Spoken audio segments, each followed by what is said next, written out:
Hola, un gusto saludarles y darles la más cordial bienvenida al curso Suplementos Dietéticos y Efectos en la Salud. Hoy damos inicio al módulo 5.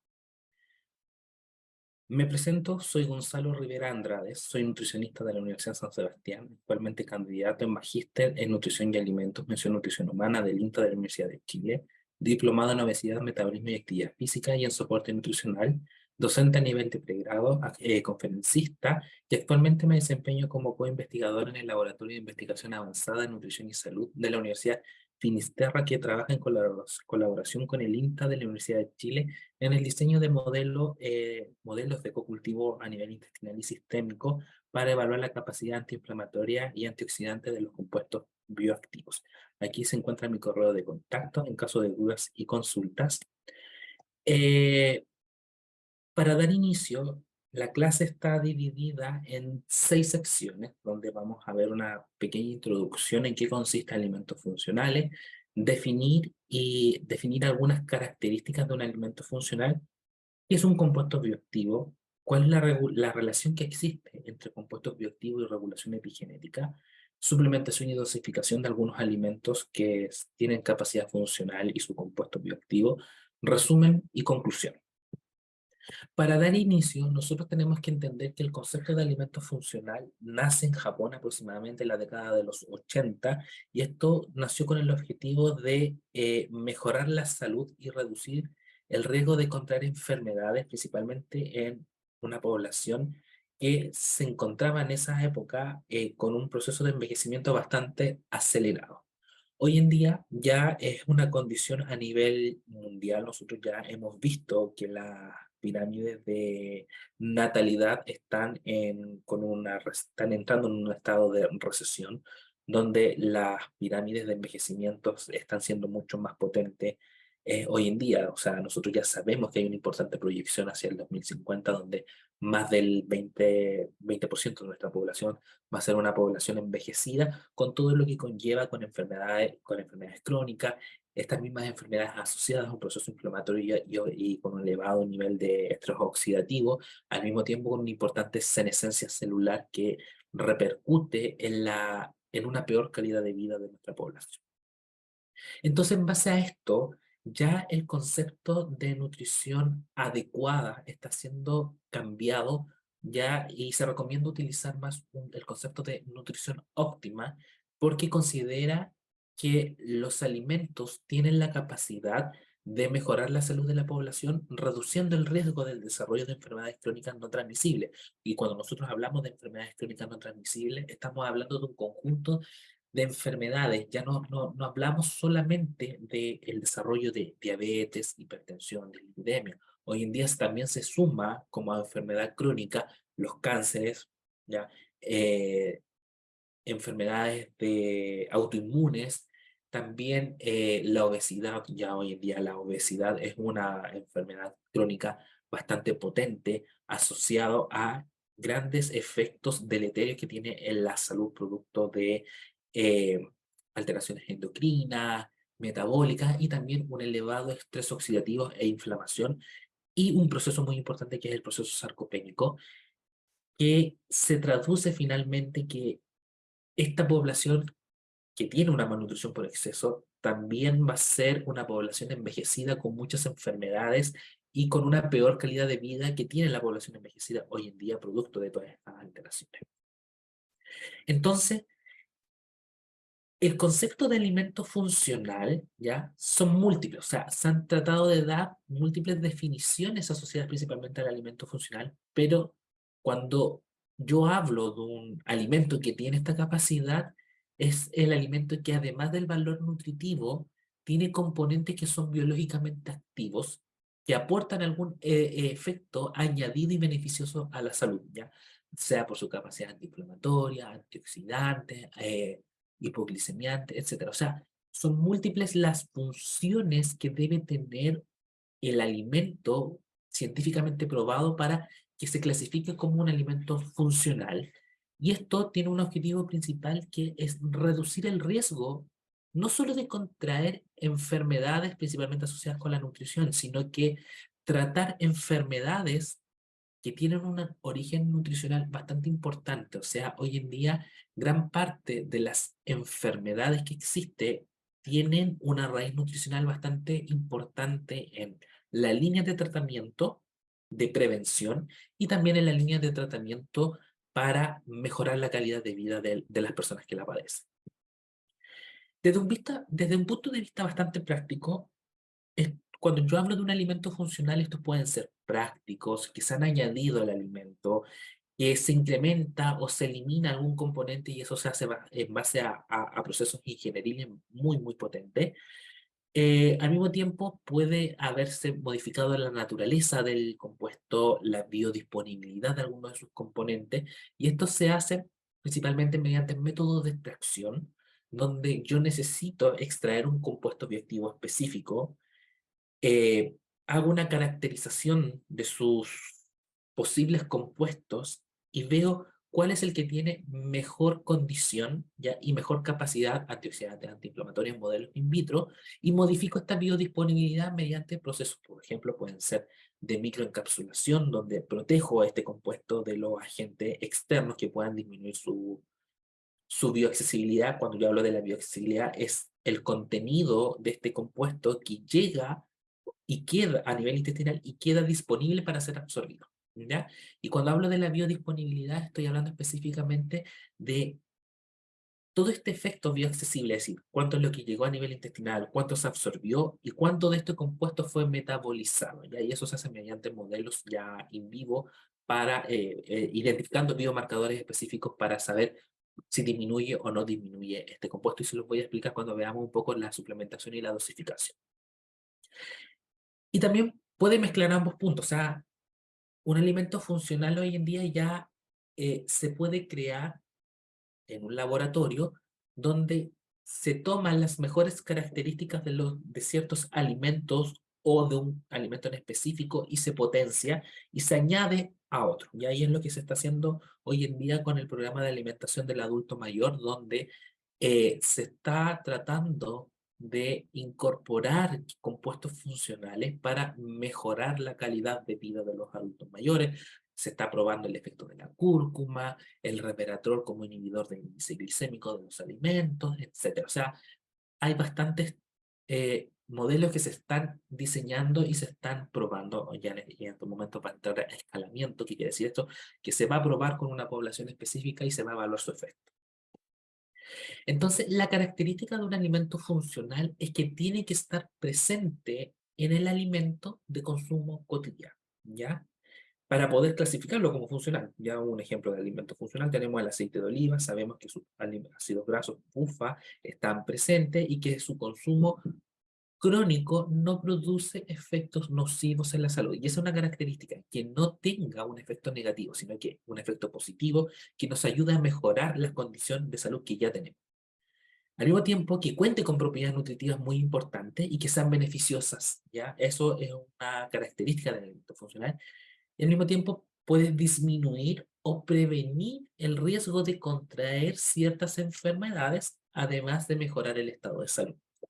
Y debe poder demostrar, y esto es un tema muy importante, ya que no todos los alimentos pueden demostrar efectos beneficiosos, ¿ya? Y eso es es como su punto principal cuando un alimento se clasifica como funcional, es que demostró en modelos in vitro, demostró los efectos beneficiosos y que cuando se hacen evaluaciones en poblaciones, que el consumo sostenido en el tiempo, ¿ya? Tiene este efecto. O sea, que protege y previene el desarrollo de enfermedades y que se consuman de forma habitual en la dieta. Así que por eso gran parte de los alimentos funcionales son alimentos que se consuman de forma habitual en nuestra alimentación. ¿Y quiénes se ven beneficiados principalmente por el consumo de alimentos funcionales? ¿Ya? Cuando yo hablo de esto, estoy hablando principalmente de individuos con necesidades especiales. Niños, adultos con enfermedades crónicas, población envejecida, inmunodeprimidos, embarazadas. Es decir, hay una gran gama de individuos que se pueden ver beneficiados, dependiendo de la patología, dependiendo de la condición o del objetivo que nosotros queramos lograr con esta persona podemos aprovechar estos beneficios, ¿ya? Personas que siguen con una dieta inadecuada, o sea, estas personas que tienden a incorporarse a dietas veganas, vegetarianas, sin tener un asesoramiento nutricional adecuado, pueden verse beneficiados cuando se incorporan alimentos funcionales, y lo vamos a ver por qué.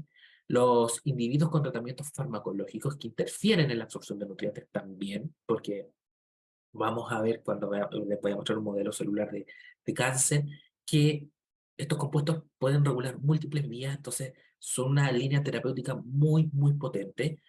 Personas con enfermedades digestivas o renales, ya sabemos, por ejemplo, que las enfermedades digestivas generan alteraciones en la bioaxilidad, cómo se van a absorber los nutrientes. Misma enfermedad renal crónica genera elevados índices de estrés oxidativo, procesos inflamatorios que tienen efectos deleterios en el consumo de alimentos, que genera anorexia, caquexia, producto de la patología. Entonces estos compuestos ayudarían a disminuir este proceso inflamatorio y de forma directa mejorar la calidad de vida de estos sujetos.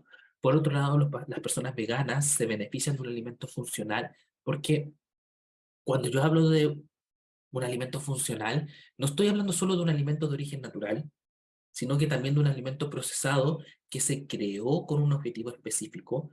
Por ejemplo, las leches vegetales o bebidas vegetales hoy en día por reglamento sanitario se ven obligadas a fortificarse en calcio y vitamina D para mejorar su contenido y su absorción en la población consumidora.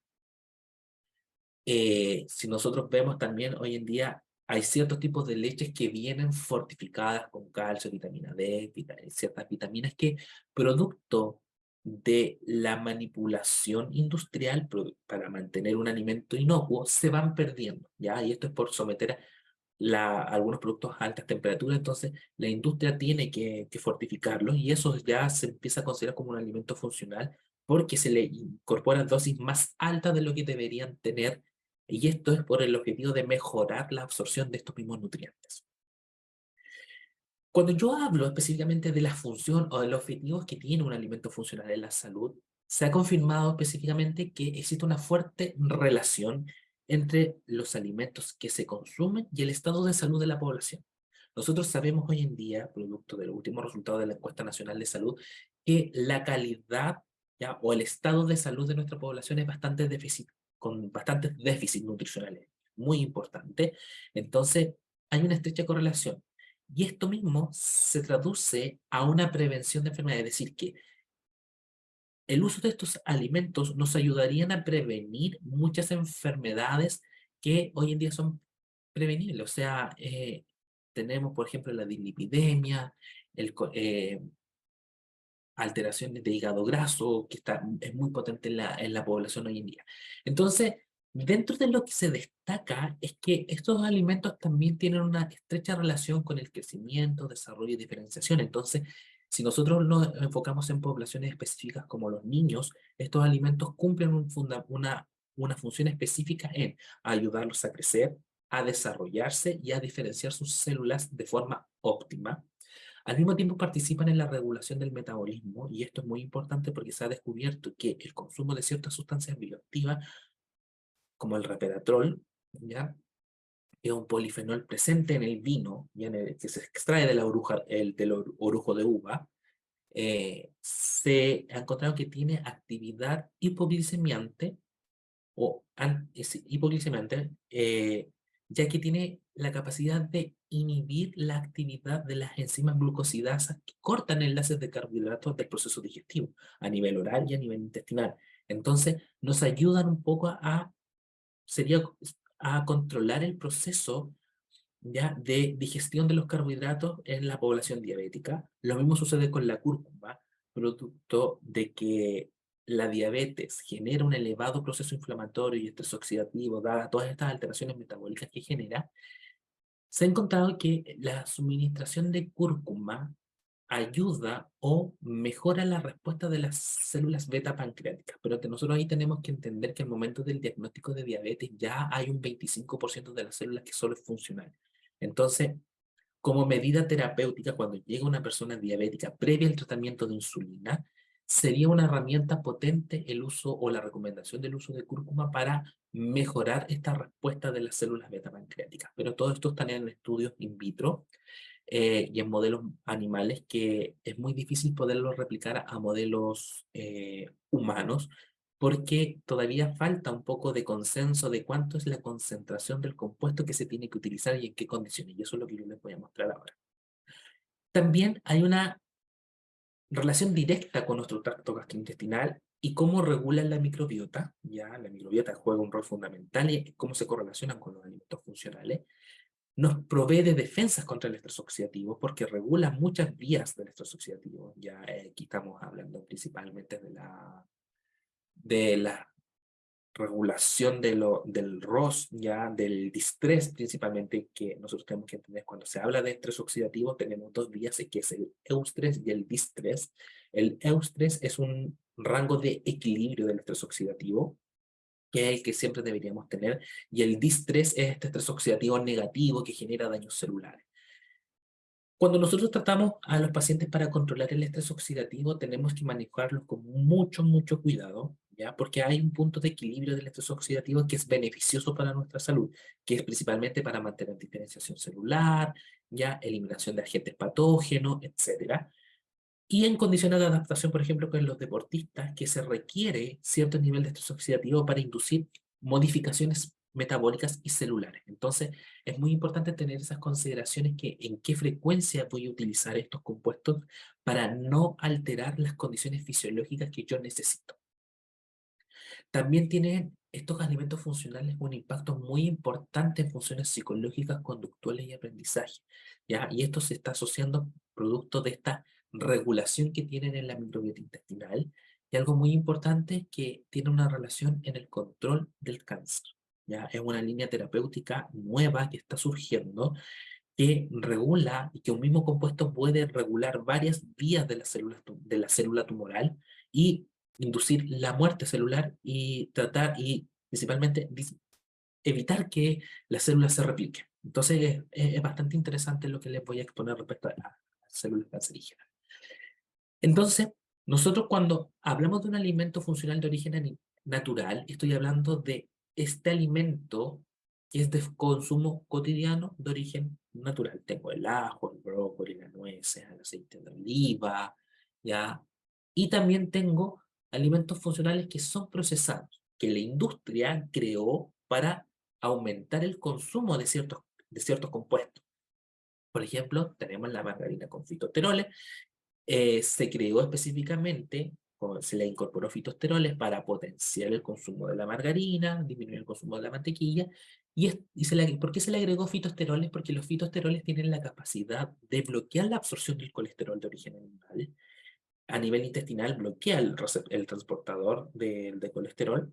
Entonces, ¿qué es lo que sucede? Es que el colesterol animal no se absorbe el de origen vegetal y finalmente induce una respuesta metabólica al transportar estos compuestos de que nuestro hígado requiere liberar colesterol para ciertas producciones de hormonas como vitamina D, ciertas hormonas sexuales como la testosterona, los estrógenos en el caso de las mujeres. Entonces juega un rol muy, muy importante y ayuda a disminuir los perfiles lipídicos.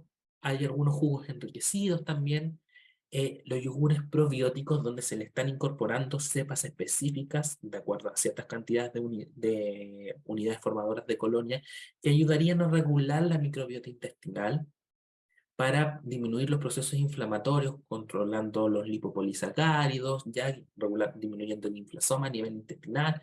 Son múltiples funciones y cereales fortificados que producto de la refinación que tienen los cereales se le tiene que incorporar vitaminas, minerales para mejorar la aceptabilidad y que tengan un objetivo específico en la mejora de salud de la población. Pero para que un alimento sea funcional tiene que cumplir todas las características que nosotros vimos. Pero el alimento funcional en sí debe esta funcionalidad por un compuesto que se llaman compuestos bioactivos, que es una sustancia química específica que se encuentra en pequeña concentración en plantas, en ciertos alimentos como frutas, verduras, nueces, aceites, granos integrales, etcétera, y cumplen funciones en el cuerpo que promueven la buena salud. ¿Ya? Son estos compuestos bioactivos los que tienen la capacidad antiinflamatoria, antioxidante, hipoglicemiante, etcétera. ¿Ya? El ejemplo que yo les di de la inhibición de las enzimas glucolíticas son principalmente el resveratrol, que es un compuesto bioactivo presente en el orujo de uva.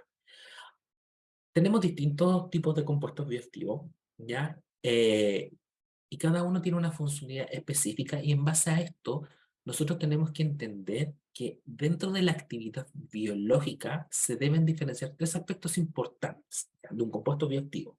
Uno de ellos es la función. ¿Qué función va a tener este compuesto bioactivo, ¿ya?, y que radica su esencialidad?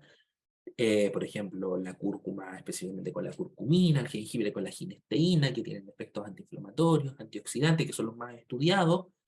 Eh, ¿Qué acción tiene? O sea, ¿qué respuesta fisiológica va a generar? ¿Cómo me va a reducir las especies reactivas de oxígeno? ¿Cómo me va a reducir la inflamación? La inflamación, nosotros sabemos que en el proceso de inflamación hay factor de necrosis tumoral alfa, interleuquina, pero para que se produzcan estos compuestos hay dos rutas muy importantes que se tienen que seguir, que son las INOS y las COX, dos que son rutas inflamatorias, que finalmente lo que se busca estudiar es que si estos compuestos logran disminuir ese efecto para disminuir la producción de citoquinas proinflamatorias. Y esa es la acción, que esa respuesta fisiológica que se genera al momento de consumirlo. Y la asociación, así finalmente, ¿cómo correlaciono esta respuesta entre la esencialidad de este compuesto y su respuesta fisiológica? Entonces tengo que entender estos tres aspectos para poder recomendar el consumo de un compuesto específico si logra o no logra cumplir la función. Entonces, en línea de esto, estos compuestos bioactivos, ya cuando hablo de esta familia extensa de compuestos, eh, tienen distintos mecanismos de acción fisiológicos. Ya por un lado pueden regular la expresión génica, eliminar ciertos agentes cancerígenos, pueden inducir la muerte celular, protegen nuestro ADN, modifican nuestro perfil hormonal, regulan el perfil lipídico y estimulan el sistema inmune, ¿ya? Y aquí la modulación de la expresión genética es un tema muy importante que se está estudiando en estos momentos, que gran parte de los que trabajan con compuestos bioactivos quieren llegar ya a la expresión génica, y entro en un concepto que viene desde hace bastante tiempo siendo mencionado, que es la nutrigenómica y la nutrigenética, que es esta nutrición personalizada de acuerdo a los polimorfismos que puede presentar una persona. Pero la expresión génica, o sea, y la nutrigenética va más allá. Es decir, que en estos momentos se ha descubierto que estos genes tienen, estos compuestos bioactivos tienen la capacidad de encender o apagar genes. Por eso pueden modular la expresión genética, ¿ya? Entonces, ¿qué es lo que hacen específicamente? Pueden, no sé, modular un gen específico para disminuir los niveles de absorción de colesterol, o modificar la expresión de la proteína que expresa el LDL para disminuirla y aumentar al mismo tiempo la HDL. Entonces, hay una estrecha correlación. Induce la muerte celular, o sea, aquí estamos hablando de que tienen la capacidad de controlar la migración de la célula, controlar la apoptosis, o sea, al activar o desactivar estos genes, pueden controlar específicamente cuándo se necesita que una célula muera. Y la modificación del perfil hormonal es muy importante porque se están tomando estos compuestos bioactivos como una herramienta terapéutica para disminuir la sintomatología asociada, por ejemplo, en las mujeres premenopáusicas, con todas las complicaciones y esos cambios hormonales que genera. Aquí nosotros sabemos que las mujeres tienden a tener alteraciones en los niveles de estrógeno, entonces se ha encontrado un compuesto bioactivo específico que es el danzaicin, que específicamente el compuesto es el Equol, que tiende a simular el estrógeno y a disminuir también la incidencia de cáncer de mama, producto de que al estar siendo ingerido tiende a enviar señales, o nuestro cuerpo interpreta esa señal como que tengo niveles constantes de estrógeno. Entonces es un mundo bastante importante en la regulación que tiene con nuestro gen. O sea, hoy en día estos compuestos bioactivos se sabe que tienen importantes actividades antiinflamatorias y antioxidantes, pero su efecto va más allá de acuerdo a la literatura científica o a los que se han dedicado a estudiar cómo se asocian los genes.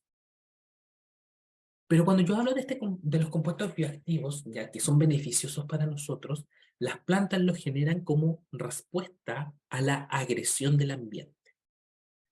Y su contenido va a depender de varias características: el cultivo, el tipo de suelo que se utilizó, la variedad de semillas, el grado de madurez cuando se recolectó la planta, las prácticas agrícolas, o sea, si se utilizaron fertilizantes orgánicos, si se utilizaron pesticidas, también va a cambiar la concentración de compuestos bioactivos, y en la zona que se fueron cultivados, si es una zona ecológica o no, entonces todo esto va a impactar en su contenido.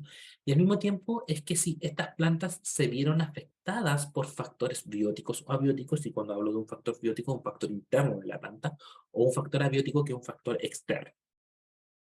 Entonces, como les dije, estos compuestos se generan en respuesta como mecanismo de defensa de las plantas ante agresiones, por ejemplo, ante la radiación ultravioleta, temperaturas muy bajas. También la planta genera mecanismos de defensa, como aumentar la producción de carotenoides, terpenoides, antocianinas. Si la planta se ve agredida, ya, o dañada por plagas, también genera ciertos ácidos y ciertos compuestos que tienen esta característica de defensa.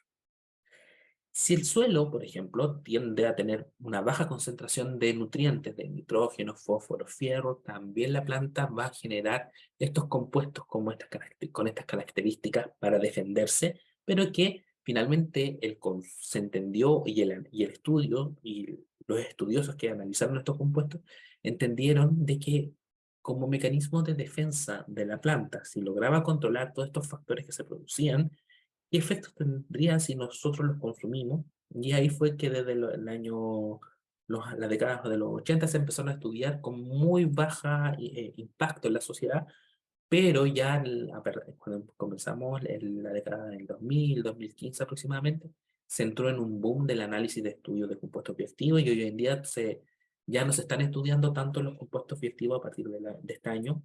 Se están tratando de incorporar los compuestos bioactivos de origen marino, que tienen una mayor capacidad antioxidante y antiinflamatoria, y es un ejemplo de lo que estoy estudiando en el laboratorio, que es mediante el polifenol de esta alga, que es del cochayuyo específicamente, que es un fluorotanino que es muy potente en su capacidad antioxidante y antiinflamatoria.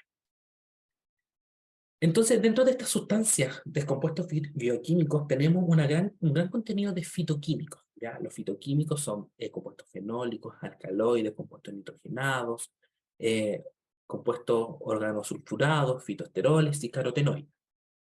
Cada uno tiene una subdivisión específica, y cuando hablo de los com- eh, compuestos fenólicos, aquí tengo ácidos fenólicos, estilbenos, flavonoides, lignas, cumarinas, taninas, y cada uno con su subdivisión, donde los flavonoides juegan son los que más se han estudiado, porque aquí tenemos el flavonol, la flavona, las catequinas, los flavonoles, las antocianinas, la isoflavona. Yo creo que son las que más se conocen, como la quercitina, la leuteína, la catequina, catequinas que son las que están presentes en el té verde, como epicatequín, galatocatequín, epicatequín galato, epigalocatequín galato, ya las antiocianinas, aquí tengo la cianidina, la malvidina, y las isoflavonas como la ginisteína y el daidzein, que es este equol, que es este compuesto bioactivo que simula los estrógenos de la mujer. Por otro lado, están los fitosteroles como el citosterol, campesterol, sigmasterol, ya que tienen esta característica de disminuir el contenido de absorción de colesterol en el cuerpo humano. Y tenemos los carotenoides como alfa-caroteno, beta-caroteno, principalmente el beta-caroteno, que tiene la capacidad de transformarse en vitamina A, la luteína, la zeaxantina y el licopeno, principalmente el licopeno, que tiene una característica muy importante en la reducción de la incidencia de cáncer de próstata en los hombres. Entonces, es una gran familia de compuestos que se están estudiando, que existen. Entonces, hoy en día se está tratando de ver cómo finalmente estos compuestos pueden llegar a encender o apagar genes. Entonces, de aquí nace esta correlación de compuestos bioactivos y esta epigenética. El Instituto de Investigación del Genoma Humano dice que la epigenética se refiere específicamente a este estudio de los cambios en la activación o inactivación de genes sin cambiar la secuencia de ADN a causa de la edad, la exposición a factores ambientales, como la alimentación y el estilo de vida. En pocas palabras, ¿qué es lo que hace la epigenética? Estudia cómo se activan e inactivan los genes por factores ambientales, ¿ya? Es decir, qué es lo que yo estoy comiendo y cómo lo que como implica en la regulación genética. Si yo tengo un estilo de vida sedentario, ¿cómo se van a comportar ciertos genes? Si yo estoy envejeciendo, ¿qué tipos de genes se van a expresar en mayor cantidad? ¿Cuáles se van a ir apagando?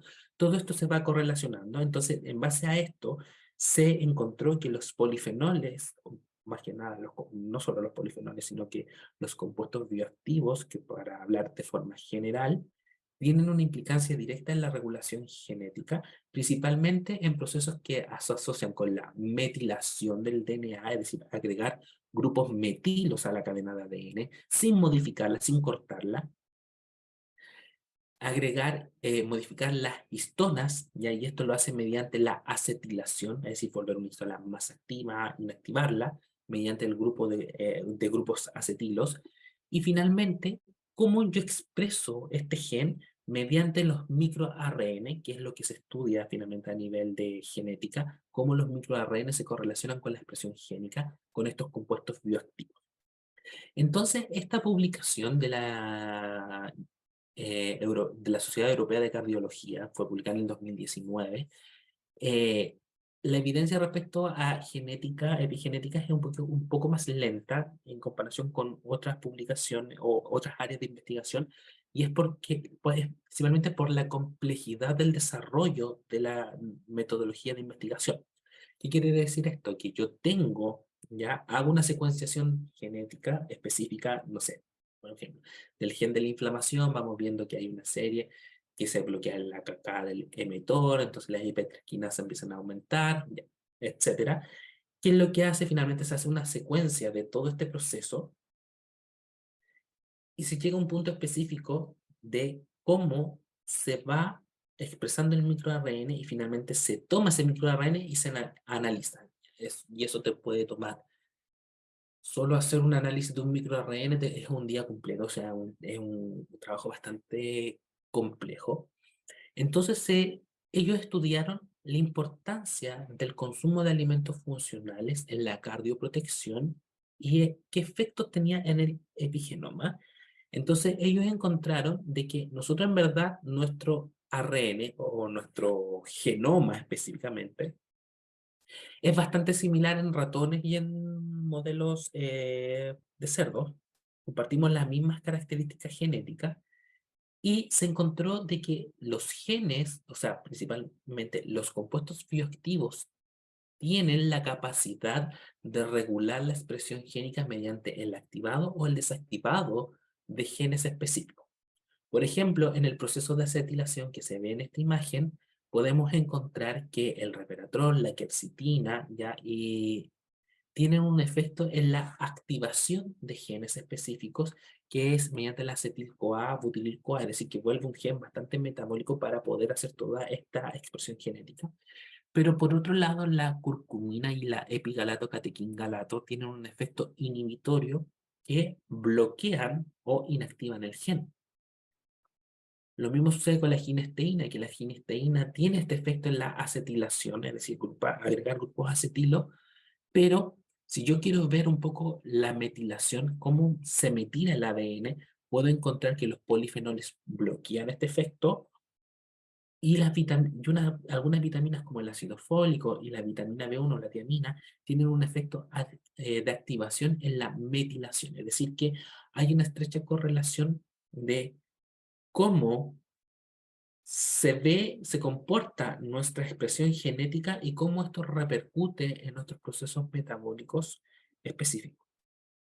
Entonces, en base a esto, los autores compararon la dieta mediterránea con la dieta vegetariana. ¿Y por qué la compararon? Porque la dieta mediterránea es una dieta bastante terapéutica, o sea, tiene una alimentación rica en polifenoles, en ácidos grasos, PUFA principalmente, colina, estos mismos efectos tienen efectos positivos en los microARN, en las ribosas de nicotinamida, en los betaglucanos, tiene un elevado consumo de betaglucanos, perdón, de fibra, de sulforafano, de ácido fólico y de agua. Y todos estos compuestos que se han clasificado en la dieta mediterránea, ¿ya? Tienen un importante efecto en lo que es la metilación del ADN. Entonces, ¿qué es lo que hace efectivamente? Y estamos viéndolo desde un punto cardioprotector, es que disminuye la expresión de genes inflamatorios mediante la controlación de la metilación del ADN. Es decir, ¿qué es lo que hace, por ejemplo, los polifenoles? Bloquea la inhibición de la metilación, o sea, la inhiben. Los ácidos grasos regulan la metilación, es decir, la vuelven mucho más pausada, o sea, que no se vuelva tan activa para generar genes inflamatorios y al mismo tiempo disminuye la expresión de la inflamación.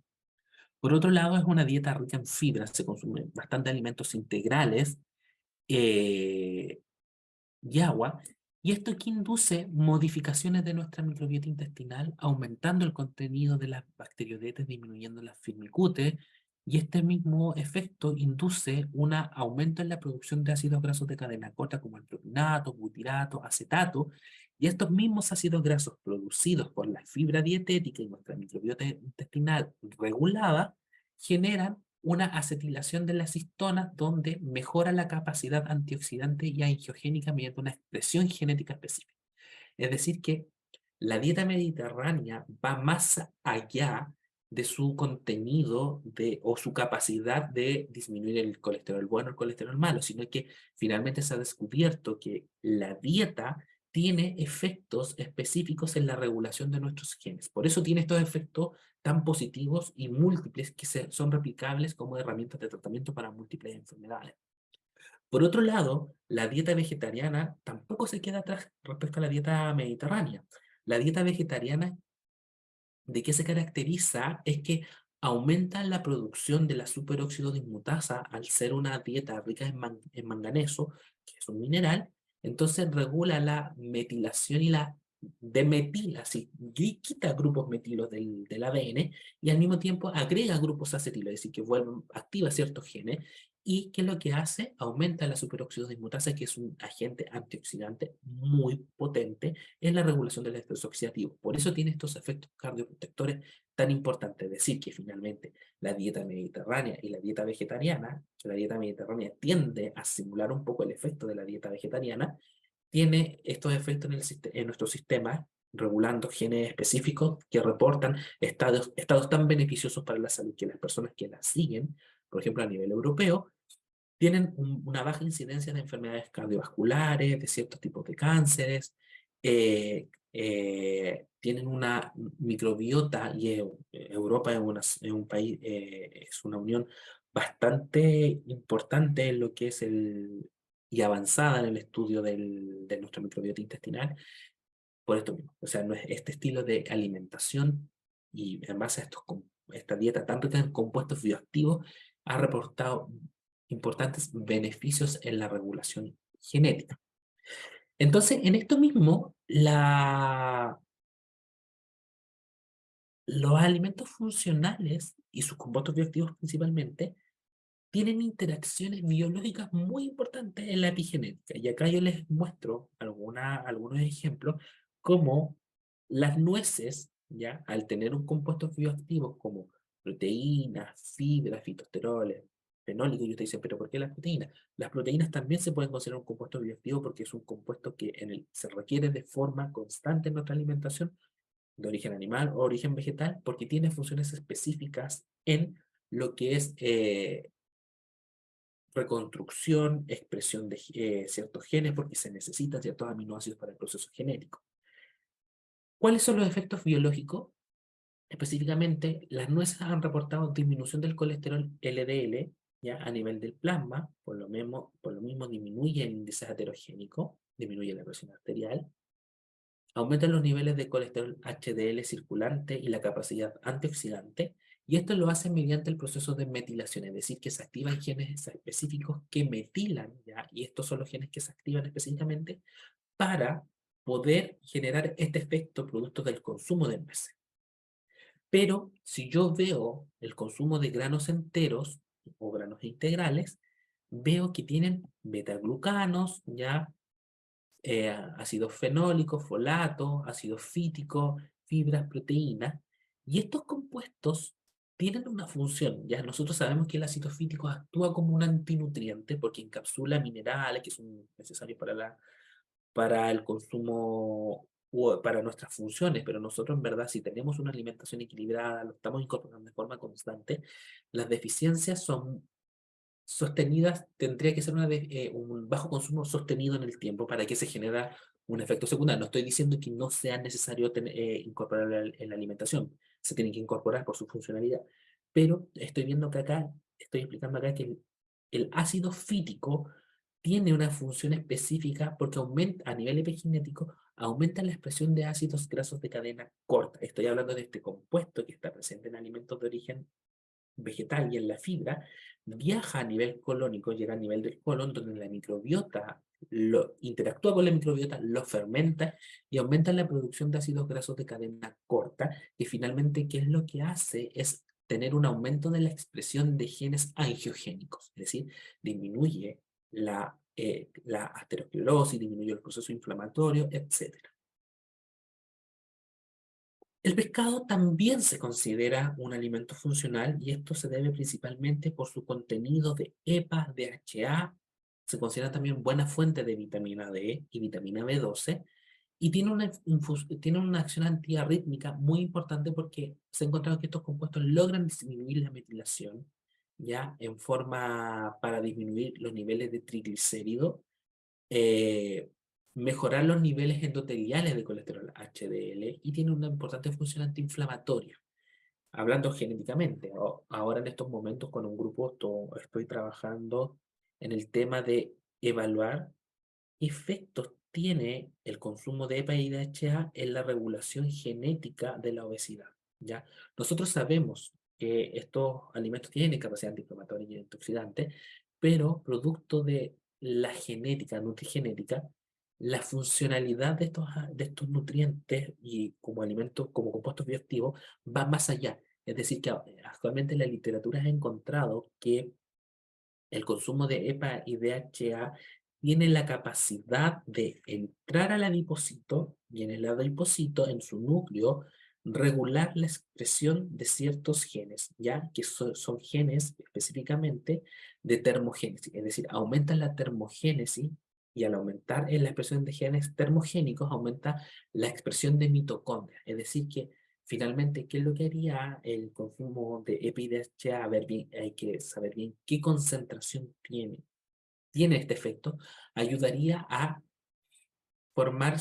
evaluar si tiene la capacidad de controlar que el tejido adiposo blanco se transforme en un tejido adiposo beige metabólicamente activo, aumentando la termogénesis, aumentando la disipación de calor, y esto lo hace específicamente en la regulación de proteínas desacoplantes de la cadena transportadora de electrones que se conocen como USP1.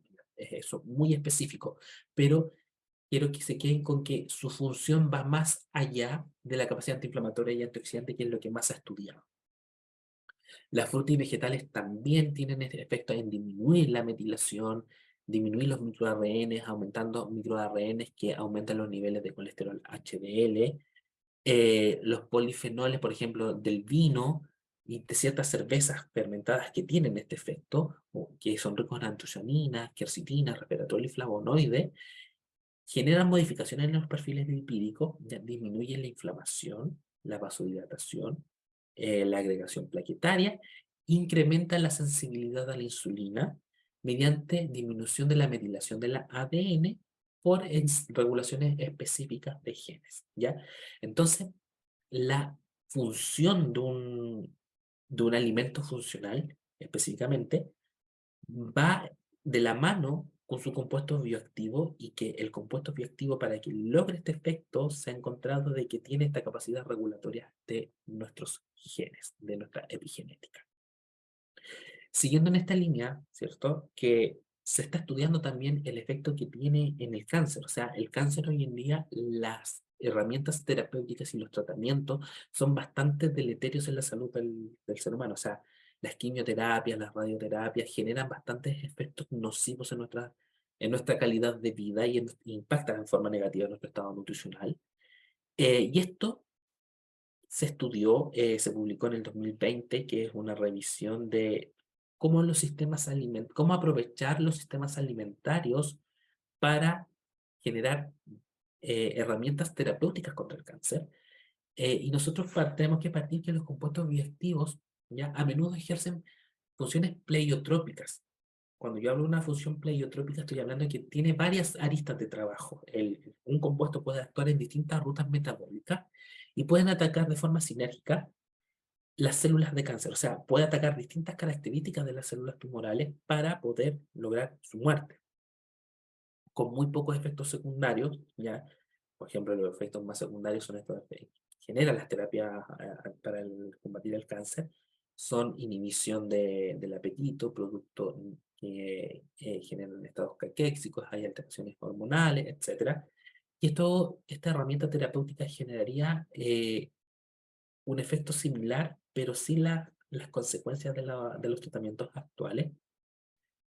Eh, y esta publicación hace referencia de que, en verdad, para poder generar un compuesto o estudiar los compuestos que puedan ayudar a tratar el cáncer, tiene que estar estrechamente relacionado con el sistema alimentario que es donde se obtuvo, es decir, cómo se cosechó, cómo se almacenó, cómo se procesó, cuánto del alimento se consume para tener como un aproximado. Si estas características afectan el contenido de compuestos bioactivos, ¿ya? Su composición, su bioactividad, si hay isquemia preventiva o no, todo eso se tiene que ir evaluando.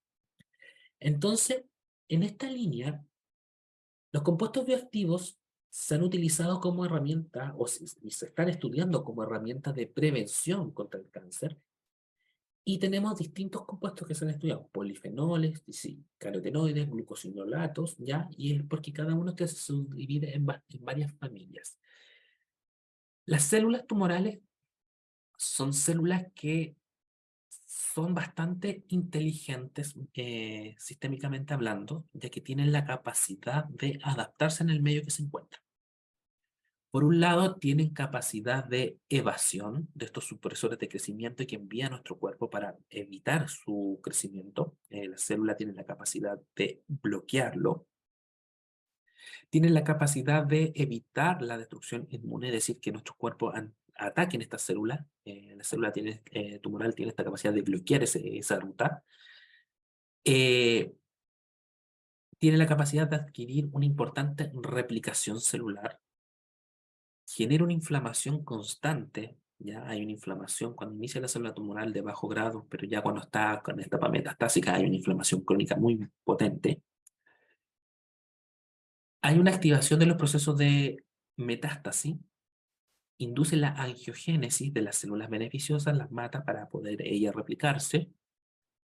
Hay mutación e inestabilidad genómica, es decir, que al tener contacto con célula, al hacer la metástasis, tienen la capacidad de introducirse en el gen. Es bastante similar al proceso de infección por VIH, de entregar su mapa genético para que se siga reproduciendo. Por eso la migración es muy potente y se aparecen tumores en zonas equidistantes de la etapa inicial. Evitan la apoptosis, ya las células tumorales tienen la capacidad de evitar la muerte celular programada por nuestro cuerpo. Genera desregulación energética celular, ya tiende a absorber ella la gran cantidad de nutrientes, entonces tienen un proceso metabólico energético muy avanzado y mantienen una proliferación sostenida en el tiempo para generar todos estos procesos.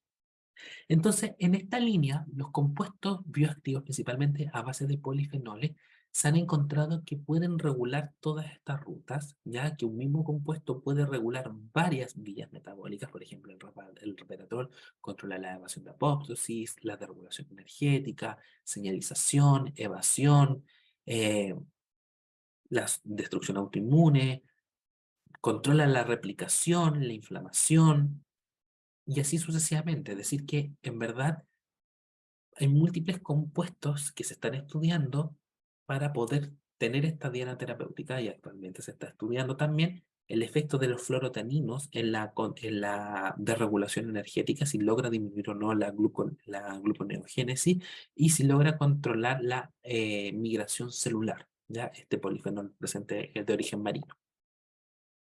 Entonces, en esta línea, la cúrcuma, que es uno de los alimentos que vamos a analizar, es originaria del sudeste asiático. Ya la encontramos principalmente que se consume de forma abundante en China, Taiwán, Sri Lanka, pero también en zonas como Australia, Perú, en naciones del Caribe y América Latina, y en Chile hace un tiempo ya el consumo es bastante potente. Y su capacidad radica principalmente en que la cúrcuma ha demostrado poder regular los efectos inflamatorios de nuestro cuerpo. Es decir, tiene capacidad antiinflamatoria, al mismo tiempo tiene efectos antimicrobianos, es decir, como tiene esta capacidad de regular ciertas expresiones génicas, logra llegar a nivel colónico y logra regular nuestra microbiota intestinal.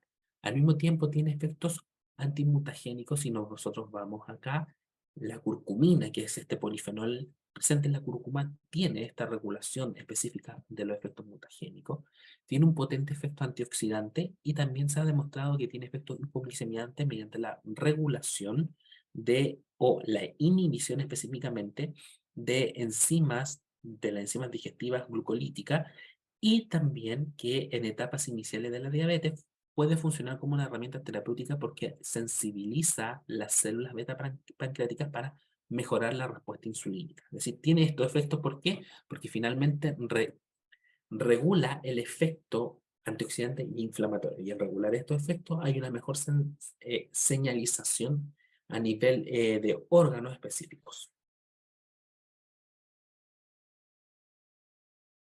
El consumo, ya principalmente su efecto en la salud, y es lo que dice la literatura y fue lo que se publicó en el año 2022, es que logra reducir la incidencia, es decir, los efectos o el número de casos de varios tipos de cánceres, como el cáncer de colon, pulmón o el de mama.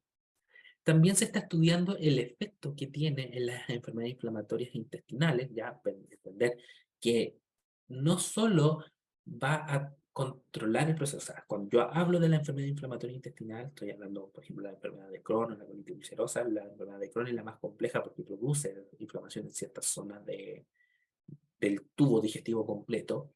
Entonces la cúrcuma tendría este efecto de poder regular el proceso inflamatorio y puede funcionar como una diana terapéutica para los pacientes con enfermedad inflamatoria intestinal, enfermedades cardíacas, también se utiliza para el tratamiento del glaucoma, la hipertensión, la degeneración macular y la disminución del colesterol.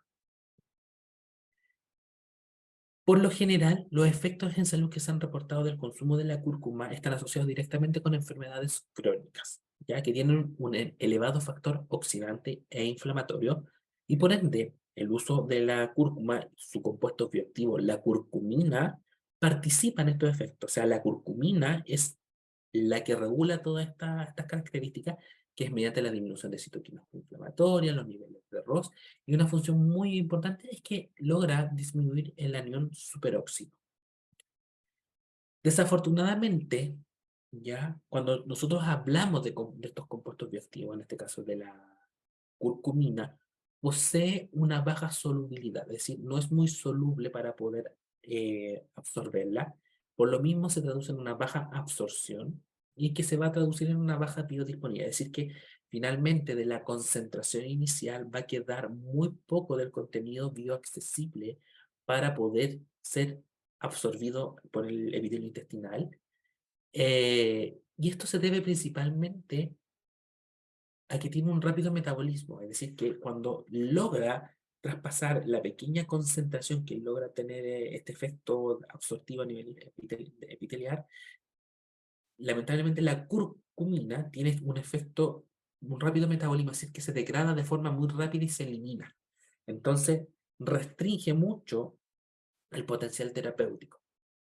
Entonces, en base a esto, si yo recomiendo el consumo de cúrcuma, tengo que recomendar aproximadamente que la persona consuma de forma diaria 8 gramos de cúrcuma para presentar niveles visible de curcumina en sangre. O sea,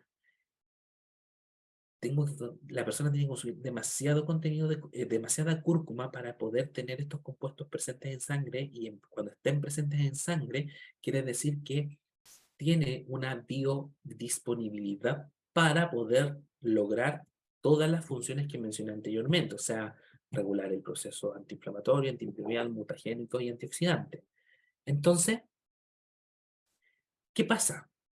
En verdad, la curcumina, al ser este polifenol, está está presente en muy bajas concentraciones, es decir, del peso de la cúrcuma, solo un 2 a un 8% es curcumina. Entonces, la cúrcuma en sí sirve, pero tengo que consumirla en concentraciones muy altas, y no solo para poder obtener la funcionalidad de la curcumina, pero al mismo tiempo voy a estar consumiendo otros compuestos que quizás yo no necesite. Entonces están los suplementos, ¿ya? Si uno busca suplementos de curcumina, existen en el mercado a nivel latino, eh, y estos reportan, ¿ya?, que existen distintas características del suplemento, como la nanocurcumina y la curcumina. Por un lado tenemos la curcumina como tal, ya que es este polifenol que se extrajo de la cúrcuma, y dice que se requieren de 1500 miligramos o de 1 gramo, 1,5 gramos al día para tener este efecto activo. Y de la nanocurcumina se requiere 40 miligramos. ¿Cuál es la diferencia entre nanocurcumina y curcumina? La curcumina se encuentra como polifenol puro, ¿ya? Entonces, al encontrarse como polifenol puro, en algunos casos van a encontrarlo como curcumina micronizada o cúrcuma micronizada, y lo que hace específicamente es que queda disponible para reacciones de degradación. Es decir, que si yo lo ingiero, estos compuestos se van a ir reduciendo durante el proceso digestivo, ¿ya? Tenemos que entender eso, o sea que estos compuestos se van a ver afectados por todo el proceso digestivo, por acciones enzimáticas, procesos de regulación de pH, peristaltismo, acciones de enzimas bastante agresivas de nuestro tubo digestivo. Por eso se requiere en altas concentraciones. Imagínense que si yo consumo 1,5 gramos de curcumina, es lo equivalente a 8 gramos de cúrcuma. O sea, entre cúrcuma y curcumina, si tengo la opción de comprar la curcumina es mejor. Pero, ¿qué pasa con la nanocurcumina? La nanocurcumina específicamente es una curcumina microencapsulada que protege la curcumina, protege el polifenol de las agresiones del sistema digestivo, si yo la tomo como cápsula, y tiene una liberación mucho más controlada. Entonces llegan concentraciones a nivel intestinal más bajas, pero que son mucho más activas, son mucho más fáciles de absorber.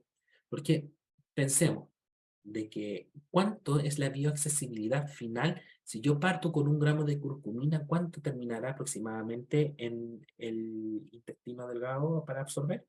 Disminuye su concentración en un 80%, o sea, hay una disminución considerable. En cambio, si yo recomiendo una curcumina que sea en formato de nanocurcumina microencapsulada, voy a tener esta liberación mucho más controlada, y finalmente voy a tener este efecto positivo a nivel intestinal, y voy a aprovechar todos los beneficios. Entre cúrcuma o nanocurcumina, perdón, curcumina y nanocurcumina, es mucho mejor la nanocurcumina, y cuando nosotros recomendemos un suplemento en base a este compuesto, tiene que ser mediante la nanocurcumina. ¿Qué dice? Dice compuesto a base de nanocurcumina, quiere decir que está la curcumina microencapsulada. El uso de estos suplementos, en verdad, la literatura es bastante... no es tan concisa, ¿ya? Por lo mismo, el tratamiento no debe extenderse por más de 3 meses. Y eso es como la recomendación estándar cuando se utilizan alimentos funcionales o compuestos bioactivos con una funcionalidad específica, dado que falta todavía esclarecer cuáles son las dosis terapéuticas de toxicidad, es decir, en qué concentraciones este compuesto se vuelve tóxico para mi salud, ¿ya? Y para saber a forma más exacta los efectos terapéuticos y preventivos. Es decir, que yo la puedo dar, la curcumina, la nanocurcumina, pero por un periodo de no más de 3 meses de consumo. Luego de eso suspendo, descanso y lo vuelvo a incorporar en la alimentación. Por otro lado, tenemos el jengibre, ya es una especie bastante antigua, se produce principalmente en la India occidental, en Brasil, China, Japón e Indonesia, y tiene una característica principal, es que tiene un potente efecto antiemético que logra disminuir la sensación de náuseas y vómitos. Se utiliza como tratamiento para controlar estos efectos. También tiene efectos antiinflamatorios, antioxidantes, hipoglicemiantes, anticancerígeno y antiobesogénico. Y esto radica principalmente a que tiene una capacidad antiinflamatoria bastante importante que logra disminuir o inhibir específicamente la 5-lipoxigenasa, la ciclooxigenasa y el óxido nítrico. Y esto, si yo lo voy a ver un poco el proceso del estrés oxidativo, de la inflamación, perdón, regula las vías de las INO y las COX-2 a nivel específico de nuestro sistema. Entonces, tienen una ruta metabólica bastante específica. Y dentro del jengibre tiene 3 compuestos bioactivos bastante destacables, que son el gingerol, ya que es el que más se vende como producto comercial, la singerona, que es un aceite esencial, y la gingeretiona. Al igual que la cúrcuma, tienen un peso molecular bastante alto, ¿ya? Y al tener alto peso molecular, tienen una solubilidad limitada, por ende cuesta un poco más solubilizarlo, y dada su característica, al ser un compuesto fenólico, tienen un anillo que tienen grupos hidroxilos que, producto de la acidez y de la acción enzimáticas, pueden verse modificados haciéndolos menos bioaccesibles para nosotros. Y esto mismo se traduce en una baja biodisponibilidad al ser consumido de forma natural. Es decir, que si yo consumo el jengibre en forma natural, voy a tener una biodisponibilidad muy baja del 1% aproximadamente, o más bajo, de este compuesto. Lo bueno es que si lo consume el ser humano, el jengibre es seguro. No se han encontrado efectos tóxicos en el consumo de este alimento. Por su lado, el compuesto bioactivo, el gingerol, es el que reporta mayores efectos antiinflamatorios y antioxidantes en los modelos in vitro y en los modelos in vivo. Los suplementos que son a base de gingerol, ya se ha dado o se ha encontrado en la literatura, y es lo que se publicó el año pasado por Lee y colaboradores, que se pueden dar hasta 2 gramos de gingerol sin ningún efecto negativo. Es decir, yo puedo recomendar un suplemento que tenga gingerol, que es este compuesto bioactivo del jengibre, y puedo recomendarlo hasta se tomen 2 gramos de este compuesto al día. En forma natural, ya, yo requiero aproximadamente que se ingiera 3 gramos de jengibre para poder tener una concentración en sangre o a nivel intestinal del gingerol, pero la característica de esto es que se da en una dosis máxima de 4 gramos, es decir, que la persona puede consumir 4 gramos al día de jengibre sin tener efectos deleterios asociados a las características del alimento. Ya nosotros sabemos que el jengibre es un alimento picoso que puede generar irritación de la mucosa. Entonces, lo que recomienda este autor es que como dosis máxima de jengibre se dé no más de 4 gramos al día, considerando, obviamente, que hay una baja bioaccesibilidad del compuesto de forma natural. Es decir, que vamos a tener una baja concentración en sí de gingerol en el alimento finalmente. Luego tenemos el té verde o el té matcha, que es una forma de té verde de origen japonés que es altamente consumido ya porque aporta muchos beneficios. Tenemos que sus beneficios se asocian principalmente a la función cognitiva, mejora nuestros estados de concentración, vigilia. Al mismo tiempo mejora la salud cardiometabólica, nuestro corazón y nuestro metabolismo. Ha reportado efectos antitumorales bastante importantes. Reduce citoquinas proinflamatorias y el estrés oxidativo. Sus hojas disueltas en agua caliente producen 3 veces más liberación de catequinas que otras formas de preparado. ¿Qué quiere decir esto? Si yo tengo té matcha en hojas y en polvo, las hojas van a tener una mayor liberación de catequinas que el polvo, porque lo más probable es que ese polvo, al ser sometido a alta temperatura para poder obtener ese polvillo y luego molido, se perdieron ya ciertas catequinas producto de acción del calor. Entonces, si yo tengo el té matcha va a reportar más beneficios en el consumo de de las hojas en lugar de otra o de otra presentación comercial.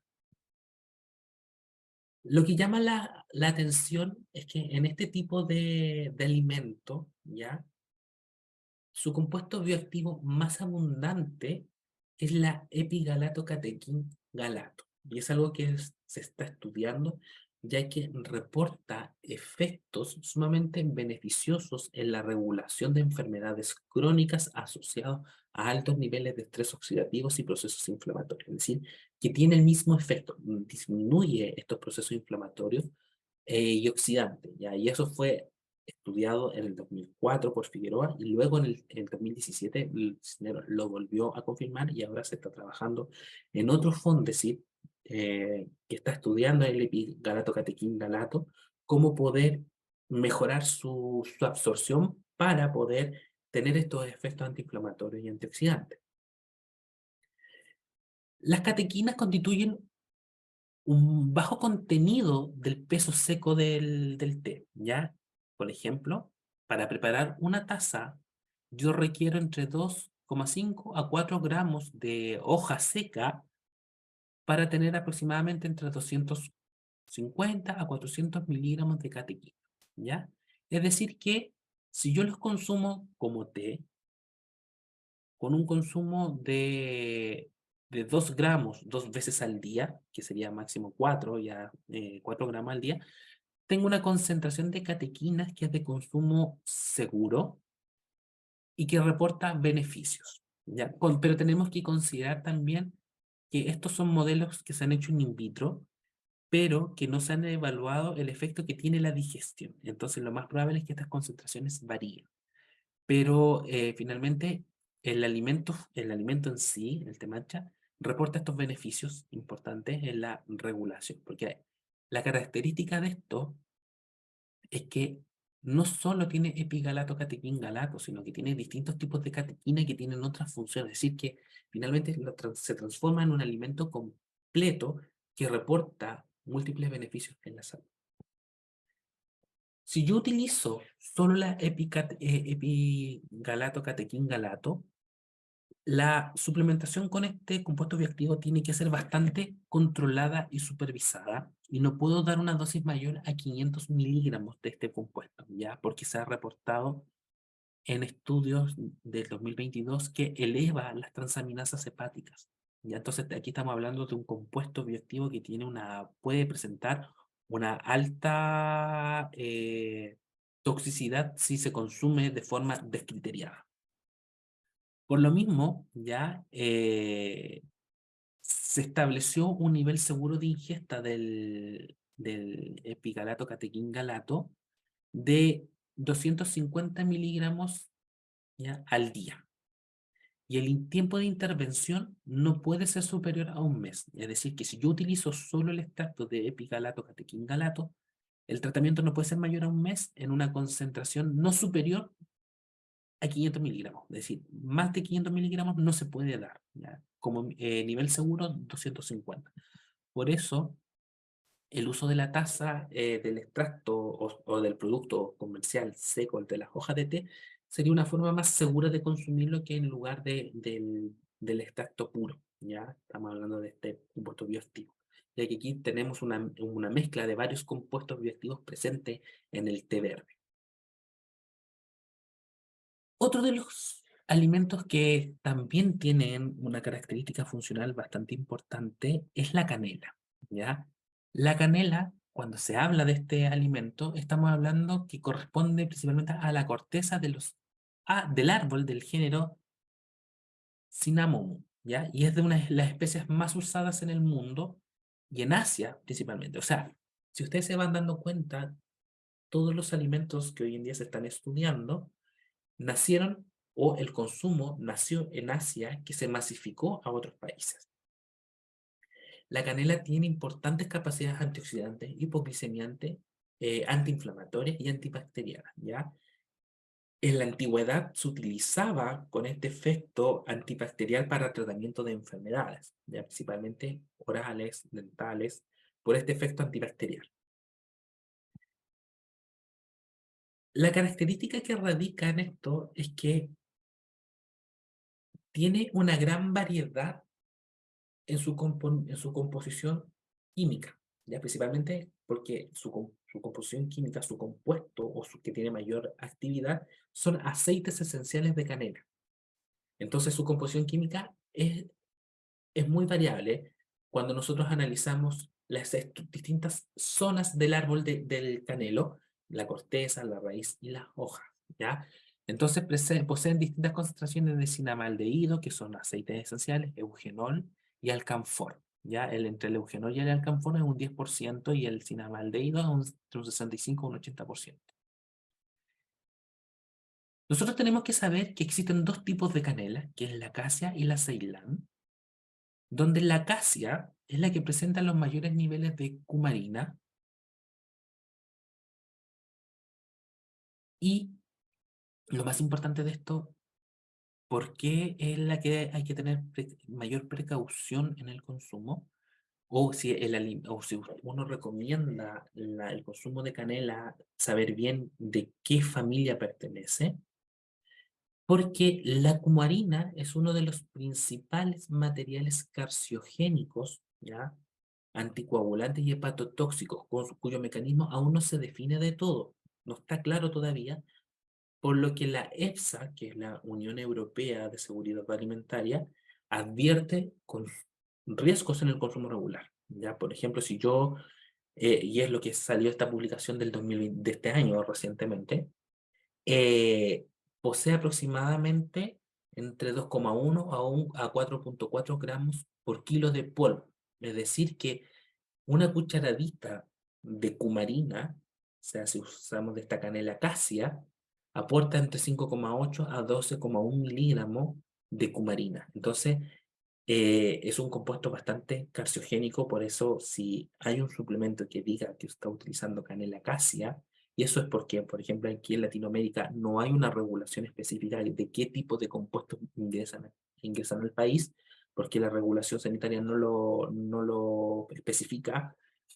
Hay que tener mucha precaución al momento de usarlo. Si dice Ceilán, no hay problema. La Ceilán tiene menos efectos, no tiene efectos carcinogénicos ni anticoagulantes, pero la cumarina sí.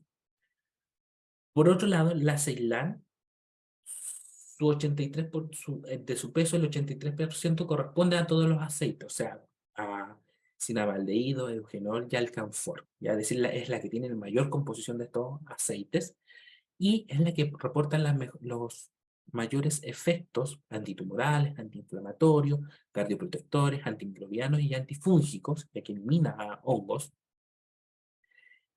Y tenemos que saber que podemos consumir, si estamos consumiendo la corteza, son los típicos palitos de canela, las ramitas de canela, podemos consumir entre 2 a 4 gramos día de canela. Pero si nosotros utilizamos un aceite esencial, es decir, cinamaldehído, eugenol o alcanfor, podemos consumir solo entre 0,05 a 2 gramos del aceite al día. Solamente, ¿por qué? Porque el compuesto es mucho más concentrado y tiene efectos mucho más potentes en comparación con la corteza de canela que se hace mediante una infusión. ¿Qué efectos tiene? ¿Ya? Y esto es muy importante, si consumo el aceite de canela, si yo me sobrepaso de los 0,2 gramos, voy a tener una depresión del sistema nervioso central, es decir, que tiene efectos sedantes, por eso es muy peligroso utilizarlo en altas concentraciones. Porque el efecto sedante no es que la persona se va a quedar dormido, sino que su sistema nervioso central se va a ir apagando en su funcionalidad. Entonces eso puede generar efectos nocivos a nivel cerebral, cardíaco, a nivel sistémico completo. Entonces por eso se recomienda el aceite esencial, tiene que ser una ingesta muy controlada, Pero en cambio la corteza no. La corteza reporta los mismos efectos, pero en las concentraciones que se mencionan aquí. Y en esta línea, ya, cuando yo hablo del cacao, que otro compuesto, otro alimento que tiene que tiene funciones muy potentes, estoy hablando de un compuesto que pertenece a la familia Malvaceae, al género del Theobroma, y produce dos fitoquímicos de gran relevancia. ¿Ya? Es un alimento bastante llamativo porque por un lado produce polifenoles y por el otro produce flavonoles. Los flavonoles son los que tienen mayor análisis o tienen mayor impacto en la salud porque regulan los procesos de proteína quinasa, ya mediante los procesos mitogénicos de diferenciación celular. Regula también la PI3 quinasa y AKT, es decir, regula la cascada de señalización y la liberación de los GLUT4 para la absorción de glucosa. Tiene factores neuroespecíficos, regula la apoptosis, y tiene capacidad antiinflamatoria y antioxidantes potentes, ya, los flavonoles presentes en el cacao. Los compuestos bioactivos ya están sujetos a modificaciones químicas o bioquímicas a través de procesos de polimerización y formación de complejos con proteína. Es decir, que si yo consumo cacao, la proteína cacao puro, la proteína va a disminuir la solubilidad de estos flavones y de estos polifenoles, entonces no va a ser tan beneficioso el efecto. En cambio, si yo consumo el cacao disuelto en agua solo, voy a reportar mejores beneficios. Si yo voy a dar flavonoles de cacao, idealmente cuando se recomienda el consumo de cacao, idealmente que se tiene que especificar el contenido de flavonoles, pero el reglamento sanitario no lo especifica. Aproximadamente la ingesta tiene que ser de 200 miligramos de flavonoles de cacao, que si yo lo traduzco a un alimento de consumo habitual, que es chocolate, tiene que consumir 2,5 gramos de cacao en polvo rico en flavonoles, ya si yo veo solo cacao, pero si yo lo traduzco a chocolate, serían 10 gramos de chocolate rico en flavonoles, que se traduce en el chocolate comercial de 85% cacao. Un chocolate 85% cacao me asegura 2,5 gramos de flavonoles que va a tener efecto positivo en la salud. Y aquí es muy importante que cuando yo hablo de 10 gramos, estoy hablando aproximadamente de 1 o 2 recuadros del chocolate, y este no puede superar los 40 gramos. La dosis máxima de flavonoles presentes en el chocolate y en el cacao es de 40 gramos. Ya no puedo consumir más de eso. Por eso, si se recomienda como herramienta terapéutica para controlar procesos de antiinflamatorios, antioxidantes, regulación, por ejemplo, para la diabetes, tengo que tener muy controlado la recomendación, principalmente si se lo sugiero a pacientes diabéticos o insulino resistentes, es que no puede superar los 40 gramos, perdón, del chocolate 85% cacao, producto de que puede generar ¿ya? Efectos nocivos o deleterios en la salud, que puede traducirse, por ejemplo, en una hipoglicemia severa. Y este alimento, la ashwagandha, y le coloqué específicamente su nombre, que es la Witania somnífera, es una planta medicinal originaria de la India que posee múltiples metabolitos, o sea, aproximadamente tiene 62 metabolitos primarios de gran importancia en la medicina ayurveda. O sea, si nosotros estudiamos la medicina ayurveda, recomienda esta planta porque destaca su efecto antineoplásico, analgésico, propiedades antioxidantes, inmunomoduladoras, rejuvenecedoras. Ya tiene múltiples funciones. Y aquí está la planta. Dentro de sus compuestos tiene múltiples, o sea, tenemos alcaloides, fenoles, flavonoides, saponinas, taninos, carbohidratos, lactonas, esteroides, beta-citosterol, entre otros. Tiene múltiples compuestos bioactivos, es decir, es un alimento que dentro de su de su funcionalidad, sus compuestos bioactivos son múltiples que tienen varias funciones, ¿ya? Y aquí tenemos un ejemplo de los contenidos de alcaloides, de los esteroides, de los flavonoides, de los fenoles, de las saponinas, los glicósidos y otros compuestos que puede presentar esta planta. O sea, es una planta bastante completa para el consumo. Que finalmente genera, se utiliza principalmente como regulador del estrés, ya es una planta relajante. Se utiliza como herramienta de tratamiento para la infertilidad. Tiene efectos antioxidantes muy importantes, lo mismo que antiinflamatorios, antimicrobianos, anticarciogénicos, antidiabéticos, y tiene una actividad cardiometabólica bastante importante. Si se van dando cuenta, todos los alimentos que vimos y sus compuestos bioactivos se centran principalmente en su capacidad antioxidante, antiinflamatoria, antimicrobiana, células de regulación de la carciogénesis, hipoglicemiante y actividad cardiometabólica, que son las áreas de mayor estudio de estos compuestos. Si yo quiero regular el ciclo del sueño, se recomienda que puedo consumir 120 miligramos ya de la planta, específicamente dentro de sus compuestos bioactivos, son 120 miligramos en total del extracto de la planta.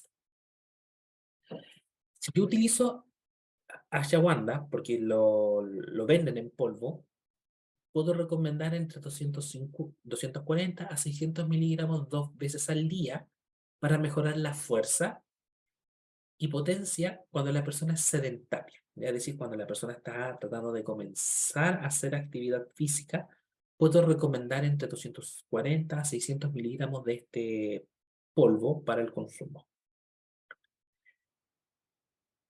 Si la persona es físicamente activa, puedo dar hasta 1 gramo de esto al día, es decir, 500 miligramos 2 veces al día. Y en verdad no se han reportado efectos secundarios, ¿sí? Puedo consumir hasta 1200 miligramos o 1,25 gramos al día sin efectos deleterios para la salud. Es decir, tengo múltiples dosificaciones en base a esta planta para trabajar. La duración de intervención, por lo general, y es lo que dice Bonilla en el 2021, mencionó Pande en el 2020 y Bonilla en el 2021, es que la intervención debe rondar las 12 semanas o máximo 3 meses. Luego tenemos la quercitina, que corresponde a un flavonoide que se encuentra en frutas, verduras, granos, y es al mismo tiempo el compuesto más presente o más abundante en la dieta. Se concentra en grandes concentraciones en la cebolla morada. Presenta múltiples efectos, o sea, antioxidantes, antiinflamatorios, regula la peroxidación lipídica, previene la apoptosis celular, promociona la supervivencia celular, etc. ¿Qué es lo que pasa? Es que de forma diaria, ya, nosotros tenemos una ingesta equivalente de quercetina de 1250 miligramos solo haciendo un patrón de consumo, ¿ya? Pero la pregunta es, de esos 250 miligramos, ¿cuántos son los que llegan a nivel intestinal para ser absorbidos? Eso es lo que se tiene que seguir estudiando, ¿ya? Se están haciendo encuestas de consumo de polifenoles, ¿ya? De compuestos bioactivos específicamente, para cuantificar cuánto es lo que consume la población. Pero en verdad esas encuestas tienen una limitante que sobreestiman el contenido real para poder ser bioaccesible y biodisponible. Cuando se utiliza suplementos de quercetina, aquí Italia fue bastante tajante de que como mínimo se debe consumir 200 miligramos de quercetina y la dosis efectiva para reportar todos los efectos es de 500 miligramos de quercetina en forma libre, ¿ya? Es decir, que finalmente para aprovechar las funciones de todos estos compuestos bioactivos, la dosis de 500 miligramos como extracto puro, o decir, cuando hablo del extracto puro estoy hablando de este compuesto en sí que puede ser microencapsulado, puede ser el extracto puro vendido en forma comercial, por ende voy a requerir una dosificación un poquito más alta para poder tener una mayor concentración al final de la digestión, pero en el caso de la quercetina con 500 miligramos de forma pura ha reportado que es seguro para el consumo, asegurando todos los beneficios anteriores. Queda la disyuntiva si finalmente, y sería interesante analizarlo, cuánto de la ingesta de frutas y verduras de quercetina es bioaccesible para los procesos que se mencionaron anteriormente. Como se sabe, se necesita más investigación que evalúe la suplementación de quercetina, ya que los resultados disponibles son variables y no establecen dosis máximas de este compuesto. Se dice que con 500 miligramos yo puedo tener un efecto beneficioso, pero ¿cuánto va a ser el nivel seguro de ingesta? No así como lo hicieron con eh, el nivel seguro que se mencionó anteriormente. Es decir, estos compuestos bioactivos como están siendo emergentes, si se dan cuenta en la literatura que les compartí, es bastante actualizada, o sea, solo hay un artículo que es del 2007, pero después del 2017 en adelante han tenido un auge bastante importante. Entonces falta todavía bastante literatura que diga cuánto es la dosificación máxima y cuál es el nivel seguro de ingesta sin generarme toxicidad de estos compuestos. Entonces, para ir resumiendo, yo tengo que entender que para asegurar que un alimento cumple con la definición de alimento funcional, debe estar demostrado que el consumo es sostenido en el tiempo, reporta beneficios en la salud, y en base a esta premisa, o sea, que en base a la definición que se da de alimento funcional, no todos los alimentos, y eso tengo que tenerlo bien consciente como profesional que trabaja con alimentos, principalmente aquellos que están a base de planta, se pueden considerar como funcional, ya que presentan sustancias que son potencialmente tóxicas, porque todavía no se define cuál es el nivel seguro de ingesta y cuánto es la dosis máxima tolerable para el ser humano. Como primera línea de los compuestos bioactivos deben ser de origen natural, o sea, idealmente siempre recomendar los alimentos en las concentraciones que les mencioné para que sean consumidos, o sea, es la primera línea. Si utilizo compuestos ya o suplementos que tengan este compuesto bioactivo en mayor concentración, tengo que vigilarlo. Entonces, falta más estudios que evalúen la bioaccesibilidad de estos compuestos. Si ustedes se dieron cuenta, es una familia bastante grande de compuestos de sustancias fitoquímicas que todavía queda por estudiar. Entonces, hay que asegurar una adecuada bioaccesibilidad de estos compuestos. Por eso, si se utilizan suplementos en polvo que vienen microencapsulados, micronizados o en forma pura, si yo lo recomiendo, tengo que controlar la ingesta y ser muy exacto en cuánto es lo que va a consumir esta persona, de acuerdo a lo que dice la literatura, y por no más de 3 meses. Luego de eso, suspender el tratamiento y dejar descansar el sistema porque finalmente estos compuestos, como tienen efecto antioxidante, tienden a desregular nuestro equilibrio, donde tenemos que buscar el EU3, mantenerlo para no generar alteraciones en la diferenciación celular, que son beneficiosas para nuestra salud, replicaciones de células, etc. Si bien los, los compuestos que están presentes en los alimentos reportan múltiples beneficios en la salud, debemos comprender que la presencia de polimorfismos repercuten en la efectividad y mecanismos de acción. ¿Qué quiere decir esto? Que finalmente no todos los compuestos bioactivos y los alimentos funcionales van a tener el mismo efecto en las personas. Van a haber pacientes que no van a responder de la misma manera, ¿ya? Y esto va a asociar específicamente de que no, o sea, que presentan específicamente un polimorfismo, es decir, una mutación genética que es normal, producto de la evolución genética de nosotros, donde se hace más resistente al efecto de estos compuestos. ¿Ya? Un ejemplo claro puede ser que la ginisteína que se está usando para el control de la obesidad en el proceso inflamatorio, la persona presenta un polimorfismo genético específico producto de la obesidad que lo hace más resistente a la disminución del proceso inflamatorio. Entonces, no me tengo que, que deprimir o enojarme porque el compuesto no les va a servir a todos por igual, sino que tengo que probar distintas vías terapéuticas para lograr el mismo objetivo.